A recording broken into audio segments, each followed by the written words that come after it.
নতুন করে 2.5 কেজি কাঁচা মাংস আনা হয়েছে, আর আগে 17.5 কেজি এই যে পাতিলাই।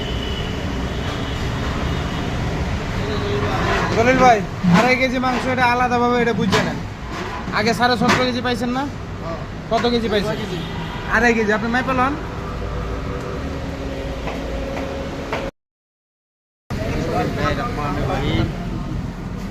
Hello guys, this is another blog. আমরা এখন যাচ্ছি বিএনপি বাজার, সাথে আছে সাইদুল ভাই, মামুন ভাই। আমরা ট্যুরে গেছিলাম কক্সবাজার, রিটার্ন করলাম রাত্রে বাজে এখন প্রায় 2:30টা।